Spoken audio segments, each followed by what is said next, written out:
이름으로 기도드립니다. 아멘. 잠언에서 가장 핵심적인 구절은 우리가 잘 알고 있다시피 1장 7절의 말씀일 것 같습니다. 여호와를 경외하는 것이 지식의 근본이라. 이것입니다. 참된 지혜자는 누구냐? 바로 여호와 하나님을 경외하는 사람, 그 사람이 지혜자인 것입니다. 그렇다면 사람은요, 여호와 하나님을 언제 경외하게 될까요? 그냥 경외하십시오라고 얘기하면 경외하게 됩니까? 그렇지 않습니다. 한 가지를 깨달아야지 우리는 하나님을 경외할 수 있게 됩니다. 바로 하나님께서 우리 인생의 주인 되신다라는 것을 깨달아야 합니다. 하나님이 내 인생을 판단하십니다. 그리고 언젠가 반드시 심판하십니다. 너는 참 게으르고 악한 종이다, 무익한 인간이구나 라고 판단할 때가 있고, 또 어떨 때는 야, 착하고 충성된 종이다, 내 잔치에 참여해라, 이렇게 판단하는 그 시기가 분명하게 온단 말입니다. 그러기에 우리 하나님께서는 우리의 인생을 감찰하시기에, 판단하시기에 우리는 날마다 그 하나님 앞에서 경외함으로 나아갈 수밖에 없는 것입니다. 만약에 하나님께서 우리 인생과 상관이 없다면, 우리를 사랑하는지 우리 인생을 판단하는지 아무런 관계가 없다면 우리가 하나님을 경외할 이유가 없는 것이죠. 그러니 우리는요, 오늘 하루 하나님을 경외하기 위해서 한 가지 지식을 마음속에 담아야 합니다. 하나님이 내 인생의 주인이시구나. 날마다 곰곰이 곱씹어야 되는 것입니다. 그래서 잠언서를 작성한 다윗의 아들 이스라엘 왕 솔로몬은요, 오늘 본문 1절에 이렇게 권면을 합니다. 1절 함께 읽겠습니다. 1절 시작. 내 아들아, 내 법을 잊지 말고 내 마음으로 나의 명령을 지키라. 내 아들아 라고 시작하였습니다. 지금 솔로몬은 자신의 아들 또는 후계자, 아니면 이 말을 읽고 있는 모든 사람들에게 이와 같이 명령하고 있습니다. 나의 법을 잊지 말고 마음으로 나의 명령을 지키라 라고 얘기합니다. 근데 저는 이 말씀을 묵상하면서 참 특이하더라고요. 만일 내가 지키라 얘기하지 않고 하나님의 말씀을 잃어버리지 말고 하나님의 명령을 잊지 말라라고 기록하는 것이 훨씬 자연스럽지 않습니까? 되게 교만한 것 같지 않습니까? 저만 그렇게 느껴지나요? 아니, 자기의 법을 지키래요. 자기의 명령을 지키래요. 지금 그런데 우리가 곰곰이 생각해봐도 솔로몬이 얘기하는 것은요, 딱 한 가지예요. 하나님 말씀을 지켜야 된다. 하나님이 주인이시기에 하나님의 말씀, 하나님의 명령을 들어야지 절대 사람에게나 세상에 끌려가면 안 된다라는 것을 이야기해주고 싶은데, 솔로몬은 부득부득이 나의 법을 잊어버리지 말고 나의 명령을 지키라라고 명령하고 있습니다. 이 말씀의 뜻이 무엇일까요? 비록 솔로몬이요, 뒤에 가서는 좀 망가졌습니다. 뭐 여자들과 많은 이방인들을 결혼을 해서 우상신들을 끌고 왔지만 그가 누구입니까? 그래도 다윗의 유지를 이어서 성전을 건축하고 완공한 사람입니다. 그리고 하나님 앞에 일천번제를 드렸고 또 지혜를 구했던 사람입니다. 그만큼 하나님과 친밀한 관계를 가졌던 사람이 없는 사람이죠. 비록 세상에 흔들리는 그 정세 속에 조금은 타협할 수 있을지 몰라도, 그도 부족할지 몰라도, 그럼에도 불구하고 그 역시 하나님의 말씀을 지키고자 노력했던 사람입니다. 그러니 솔로몬도요, 하나님의 말씀으로 살아본 것이죠. 그러니 자기가 지켜봤던 말씀이 있던 겁니다. 자기 자녀에게 야, 내가 이 하나님 말씀 붙잡고 평생을 살았다. 내가 부족하지만, 내가 죄인이긴 하지만 그럼에도 불구하고 내가 이 말씀을 지키면서 여기까지 왔어. 너도 이 말씀, 내가 아빠가 지켰던 이 말씀을 너도 좀 지켰으면 좋겠다. 이 말씀이 나를 살렸다, 날 여기까지 인도했다. 너도 이 말씀 붙잡고 살아가길 바래 라고 이야기하고 있는 것이 바로 잠언의 말씀이다라는 것입니다. 저와 여러분들은 어떻습니까? 우리 자녀들에게 무엇이라 가르치고 있습니까? 하나님 말씀 읽어. 저희 집도 그렇더라고요. 아침마다 제가 새벽기도 끝나면 아이들이 깨워서 큐티를 시키는데 꼭 이렇게 시켜요. 1층에 내려가서 큐티해. 하나님 말씀 읽어. 명령하더라고요. 그런데 그게 제가 이번 휴가를 갔다 오면서 이 환상에서 깨어졌습니다. 아, 이게 좋은 방법이 아니구나. 그리고 나서 큐티 방법을 바꾸기 시작했습니다. 제가 내려가서 친히 아이들과 성경을 읽으면서 아침부터 깊은 대화를 나누기 시작했습니다. 그리고 이 말씀을 아빠는 이렇게 살아봤다. 이 말씀은 이럴 때 해봤어. 그러니 아이들이요 듣기 시작하더라고요. 정말 신기하게. 아이들도요 귀신보다 더 빨라요. 아이들이 얼마나 눈치가 빠른지요. 이 말씀이 진짜인지 거짓말인지 단번에 알더라고요. 우리 아이들에게도 이렇게 가르쳐야 되지 않을까요? 자녀에게 야 성경 말씀이 좋아 읽어봐 이게 아니라 나를 살렸던 말씀이요. 내가 이렇게 살아봤더니 하나님이 이런 나에게 복을 주셨어. 내가 이렇게 어려운 환경 가운데 이 말씀 가지고 뚫고 나아가 봤어. 이렇게 우리가 외칠 수 있어야 된다라는 것입니다. 1절에 특별한 표현 하나는요. 또 이렇게 얘기합니다. 내 마음으로 나의 명령을 지키라. 마음으로 지키래요. 행동으로 지키라라고 얘기하면 좋을 텐데 왜 마음으로 지키라라고 했을까요? 그 말은요. 말씀 감정을 감장한다 이렇게 생각하지만 히브리 문화는 다릅니다. 이 마음이라는 곳이 어떤 곳이냐면요. 내 이성적인 지식과 내 판단과 전 인격적인 모든 결정이 모여지는 곳이 마음이라고 생각했던 곳이에요. 그러기에 그 마음밭에 말씀을 지키라는 것은요. 너의 전 인생을 바쳐서 하나님 말씀을 지켜봐라. 그러면 그 하나님께서 너를 인도하여 주실 것이다 라고 이야기하고 있는 것입니다.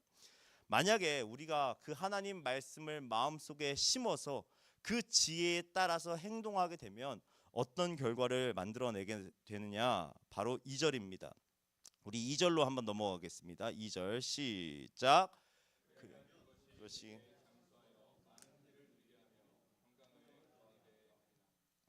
자, 바로 무슨 복을 누리게 되느냐? 첫 번째는 장수의 복을 누리게 됩니다. 두 번째는 평강의 복을 누리게 된다라는 겁니다.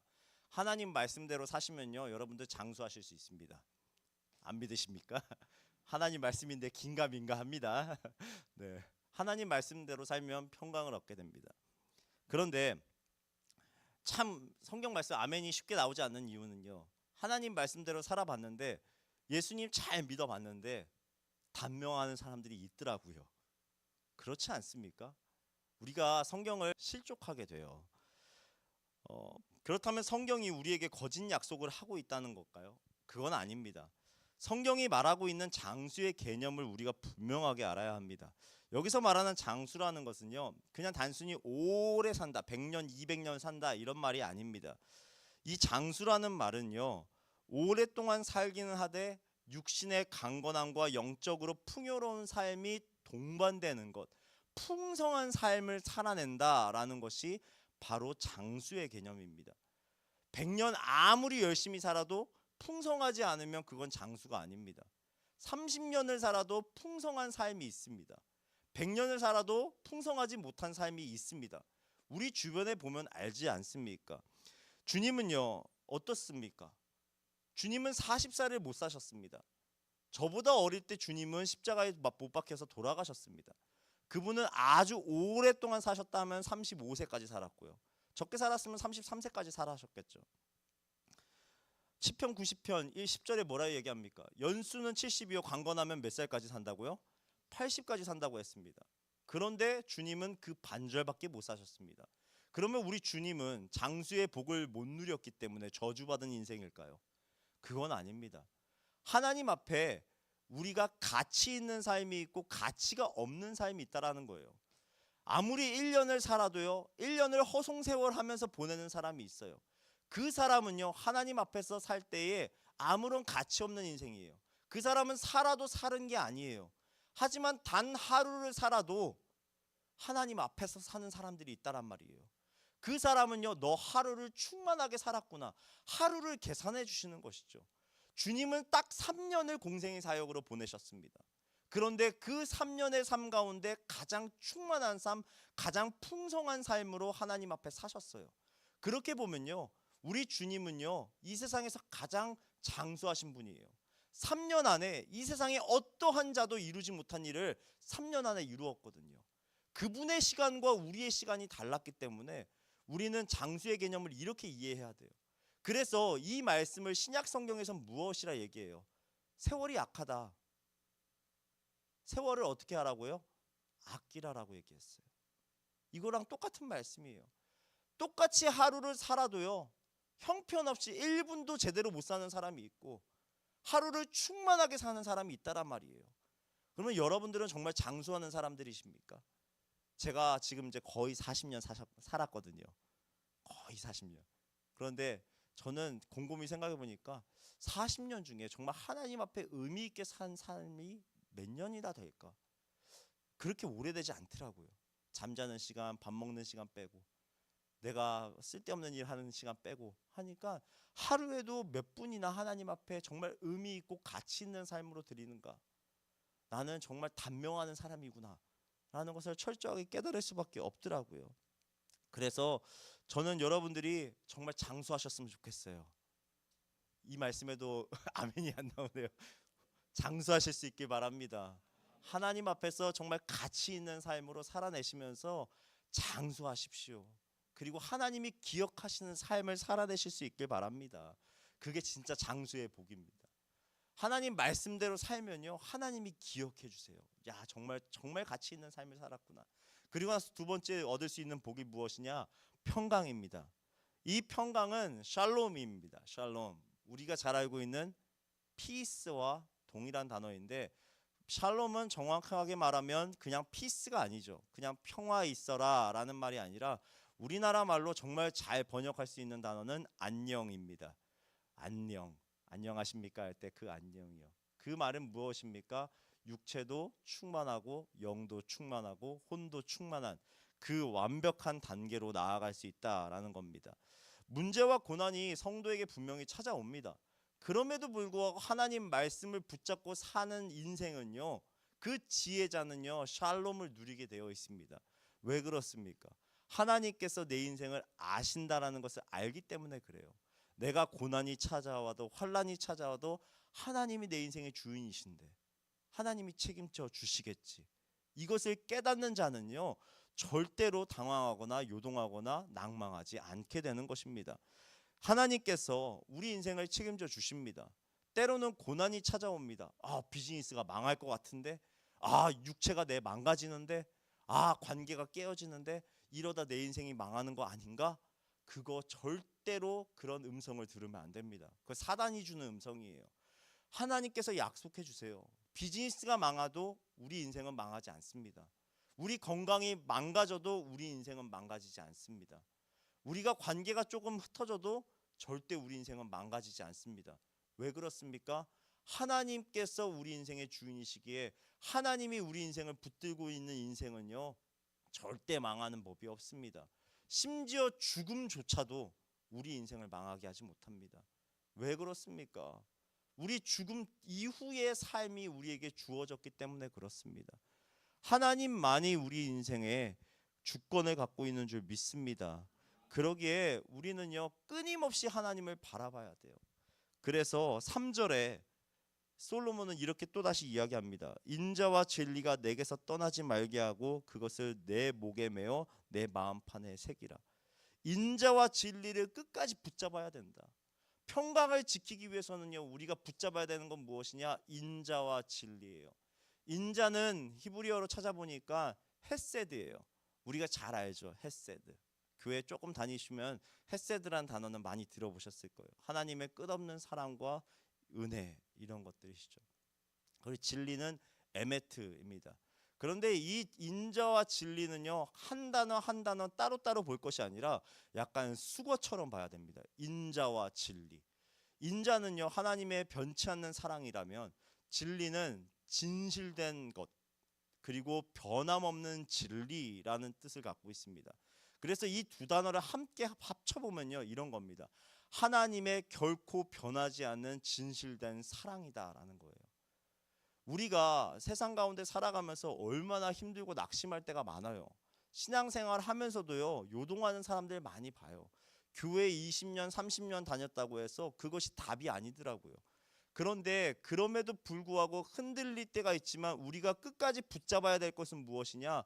바로 이 인자와 진리예요. 성도가 가장 많이 누릴 수 있는 최고의 복은 무엇이냐? 하나님의 인자와 진리를 붙잡는 거예요. 하나님의 변하지 않는 끝없는 사랑이요. 내가 환난 가운데 있어도 하나님은 나를 사랑하시는구나. 내가 좀 어려운 상황 가운데 있어도 고난이 찾아오고 시험이 찾아와도 그럼에도 불구하고 하나님이 나를 향한 그 사랑은 변하지 않는다. 이것을 붙잡으라는 거예요. 그래서 우리는 지난달에 히브리서에서 무엇을 보았습니까? 주 예수 그리스도를 생각하라. 우리를 온전케 하시는 우리 구원의 완성자이신 주 예수 그리스도를 깊게 생각하라. 바라보라. 이것이 바로 히브리서에 계속해서 촉구하던 것 아닙니까? 계속해서 이걸 보라는 겁니다. 인자와 진리를 여러분들 마음속에 새기십시오. 마음판에 새기면 여러분들 절대 요동하거나 낙심하지 않고 여러분 하나님께서 주시는 평강을 끝까지 지켜갈 수 있을 줄 믿습니다. 그래서요, 주님께서는요, 자기를 배신한 베드로에게 나타나서 이걸 물어보지 않습니까? 너 나 사랑하냐? 나 사랑하냐? 주님께서 정말 궁금해서 물어보셨을까요? 아닐 겁니다. 주님이 말씀해주고 싶었던 게 있어요. 그럼에도 불구하고 나는 너를 사랑하는데 너도 나 사랑해줬으면 좋겠다. 너 나 배신했지만 나는 널 사랑한다. 그러니 너도 나 사랑해라. 주님이 아신 거예요. 무슨 사명을 감당하든지 그리스도인으로 살아가든지 성도는 반드시 기억해야 되는 것은 주님이 나를 사랑하신다. 그 사랑은 결코 변함이 없다라는 것을 주님은 기억하길 원하시는 거예요. 이 사랑을 잃어버리는 사람은요, 낙심해요, 낭망해요, 좌절해요, 믿음을 버리고 떠나가요. 하지만 사랑을 붙잡고 있는 사람은요, 끝까지 충성해요. 언제까지요? 자신의 목숨을 다해도, 내 목숨을 드려도 나를 사랑하시는 주님을 위해서 나도 헌신하리라. 주님이 나를 위해서 죽으셨으니, 그 끝없는 사랑을 보여주셨으니 나도 주님께 최고의 사랑을 보여주리라. 그렇게 헌신하며 나아가게 된다라는 것이죠. 여러분들, 오늘 하루 살아가면서 아무리 힘들고 어려운 일이 찾아와도요, 하나님을 사랑하는 이 사랑, 이 인자와 진리를 결코 버리시지 않기를 원합니다. 그리고 그 마음속에 새기실 수 있게 바랍니다. 이렇게 가면은 한도 끝도 없이 갈 것 같습니다. 좀 빠르게 가겠습니다. 일단 하나님 앞에서요, 이렇게 인자와 진리를 지켜가면서 하나님의 사랑을 받은 사람은요, 결코 자기 안에 그 인자와 진리를요 가둬놓고 있지 않습니다. 그 하나님의 사랑을 받은 사람들의 가장 큰 특징이 무엇이냐면요, 그 사랑을 흘려보낸다는 겁니다. 계속해서 선교에, 전도에 힘을 쏟으며 한 영혼을 구원하기 위해서 최선을 다합니다. 그러기 때문에 4절에 보면요, 그러한 사람들, 진짜 하나님의 사랑을 받은 사람들은요, 하나님 앞에서 칭찬을 받습니다. 그뿐만 아니라 사람들 앞에서도 칭찬과 은총과 귀중히 여김을 받습니다. 왜냐? 하나님의 사랑을 자연스럽게 다른 사람들에게 보여주니까. 그 사랑을 보내주는 사람은요, 다른 사람들에게 칭찬을 받을 수밖에 없는 것이죠. 그래서 만약에 여러분들이 진짜 하나님 사랑을 받았는가 안 받았는가, 그걸 점검하기 위해서는요, 내가 다른 사람들에게도 칭찬을 받고 있는가, 이것을 점검해 보셔야 된다라는 겁니다. 그리고 마지막에 5절부터 10절까지는요, 딱 한 가지 이야기만 강조하고 있는 겁니다. 하나님을 신뢰하고 너를 의지하지 말아라. 이것을 계속해서 5절부터 10절까지 이어지게 되는 겁니다. 그리고 나서 6절에 너는 범사의 그를 인정하라. 여기서 하나님을 인정하라는 표현을 썼는데, 인정하다는 것은요, 히브리어로 야다입니다. 야다라는 것은 알아간다라는 말이죠. 그러니까 범사에 하나님을 알도록 노력해라 라고 이야기하는 것이죠. 하나님의 성품을 알아가도록 노력하는 것. 그래서 제가 여러 가지 성경을 이렇게 찾아보는데, 공동 번역서, 이 천주교와 개신교가 같이 번역한 성경이 있는데, 그 성경에서는 이렇게 번역을 해놨더라고요. 한번 들어보십시오. 무슨 일을 하든지 야훼께 여쭈어라. 하나님께 무슨 일을 하든지 물어봐라. 즉 무엇하라는 거예요? 기도하라라는 것입니다. 우리는요, 연약합니다. 하나님만 신뢰해야 되는데 우리는 때때로 연약한 우리를 신뢰할 때가 있습니다. 그때 하나님께서 우리에게 가장 큰 복을 주시는데, 너에게 답을 하나 줄게. 너는 기도할 수 있어. 하나님 말씀을 지키는 자는 반드시 하나님께 나와서 하나님의 뜻을 묻고 하나님의 지혜로 세상을 살아갈 수 있어. 그러니 너는 철저하게 하나님께 매달려라 라고 명령하고 있는 것입니다. 우리가 기도할 때 어떤 역사가 일어납니까? 우리가 생각하지 못하였던 방법대로 하나님께서 우리의 길을 인도해 주시는 줄 믿습니다. 그러니 우리 성도가 누릴 수 있는 가장 큰 복이 무엇일까요? 바로 기도할 수 있다는 거예요. 그런데 세상의 많은 성도들이 이 복을 걷어차버려요. 기도할 수 있는데 왜 우리 기도하지 않을까요? 하나님께서 내 인생을 책임져 주시겠다라고 얘기하는데 왜 우리는 우리의 얄팍한 지식을 의지하며 살아갈까요? 그러니 오늘 저녁에 함께 만나서 기도합시다.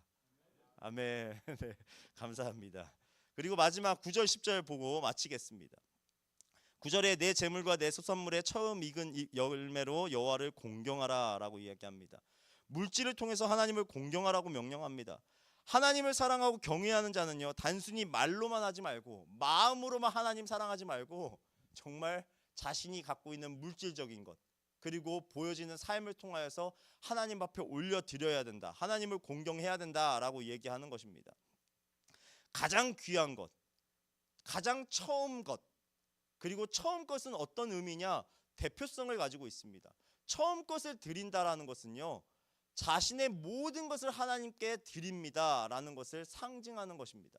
11조도 똑같습니다. 우리가 10분의 1 딱 띄어서 하나님 앞에 드리지만 그 10분의 1을 드리면서 그냥 11조를 10분의 1 계산적으로 드리는 것이 아니라 이건 믿음의 고백입니다. 10분의 1을 드리지만 하나님, 이것은 하나님의 것입니다.